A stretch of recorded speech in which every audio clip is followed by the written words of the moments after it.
آزمائش اس بات کی ہے کہ منکر نکیر کوئی عام شکل میں نہیں آئیں گے، بلکہ یہاں پہ نہیں ہے، دیگر حدیثوں میں ہے ترمذی وغیرہ کی کہ نبی کریم صلی اللہ علیہ وسلم نے ارشاد فرمایا کہ یہ دو بہت بڑے بڑے فرشتے ہیں، ان کا قد بہت لمبا ہے اور سیاہ رنگ کے ہیں، بالکل کالے رنگ کے، اور سر سے لے کر پاؤں تک ان کے بال لٹکے ہوئے ہیں، ایک کندھے سے دوسرے کندھے کے درمیان اتنا فاصلہ ہے کہ اگر ایک آدمی چلے تو کئی مہینے لگ جائیں، ایک روایت میں ہے 3 دن تک چلتا رہے، 3 مہینے کی مسافت بھی آئی ہے، یعنی اتنے لمبے چوڑے، اور نیلے رنگ کی آنکھیں ہیں دیگ کے برابر، بڑی بڑی دیگوں کی برابر آنکھیں ہیں، اور ان کے بڑے بڑے دانت ہیں، اور جو مطلب کیلے نکلے ہوئے ہیں ایسے دور سے نظر آئیں گے، اور یہ اپنے دانتوں سے دیوار کو چیرتے ہوئے اندر آئیں گے، اور ان میں سے ہر ایک کے پاس اتنا بڑا ہتھوڑا ہے، سرکار فرماتے ہیں کہ اگر تمام جنات اور تمام انسان مل کر اس کو اٹھانا چاہیں تو نہیں اٹھا سکتے، تو آپ سوچئے کہ کتنا بڑا ہوگا، اور جو پھر پھنس گیا وہاں پر، یہ وہی ہتھوڑا اس کو ماریں گے پوری طاقت سے، تو اسے کیا ملیا میٹ ہو جائے گا، جیسے آپ بعض اوقات ہم چیونٹی کو مسل دیتے ہیں، کھٹمل وغیرہ کو مار دیتے ہیں، مچھر کو مار دیتے ہیں، وہ بھی ایسا نہیں ہوتا کہ پس کے بالکل ذرہ ذرہ ہو جائے، تھوڑا بہت نظر آتا ہی ہے، تو یہ تو ہتھوڑا پڑ کے انسان کا حال کیا ہوگا، لیکن انسان ختم نہیں ہوگا، پھر اللہ تعالیٰ درست کر دے گا اور عذاب ہوتا رہے گا۔ خلاصہ کلام یہ ہے کہ اصل آزمائش اور فطرہ یہی ہے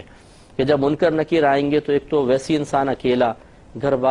والے چلے گئے ہیں، قبر کا اندھیرا، چھوٹی سی قبر ہے، اطراف میں مردے ہیں، وحشت ہے، اور پھر اپنے سابقہ زندگی کے گناہ بھی نگاہوں کے سامنے آئیں گے، جو کارنامے کیے تھے، رزق اللہ کا کھایا تھا، بات دشمن شیطان کی مانی تھی، اپنے نفس کے پیچھے چلے تھے، اور اس وقت اللہ تعالیٰ کی گرفت کی باتیں سن کے ہنسی آتی تھی، دانت پھیل جایا کرتے تھے، اور کوئی گرفت کا احساس نہیں تھا، اس لمحے کے بارے میں کبھی سنجیدگی کے ساتھ سوچا نہیں تھا، تو یہ تمام چیزیں جب جمع ہو جائیں گی تو دہشت اور خوف کی وجہ سے بعض اوقات زبان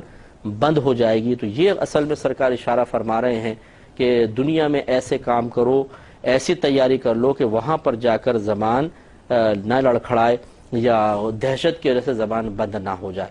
تو جس کو اللہ تعالیٰ توفیق دے گا وہ قائم دائم رہے گا، اور جو اپنے گناہوں سمیت اندر گیا اور اللہ ناراض ہوا، یا کافر ہے، مشرک ہے، منافق ہے، وہ کوئی جواب نہیں دے سکتے، ان کی زبانیں بند ہو جائیں گی، یا دیں گے تو غلط قسم کا جواب دیں گے۔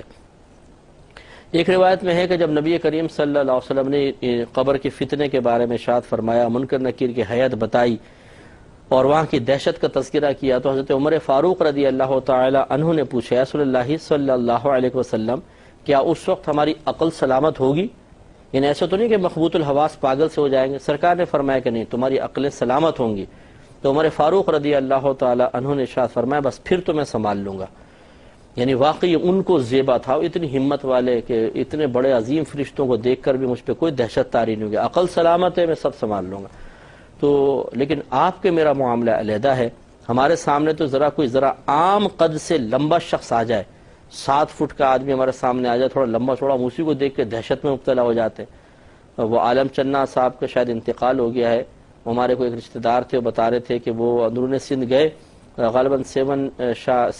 شاہ گئے تھے،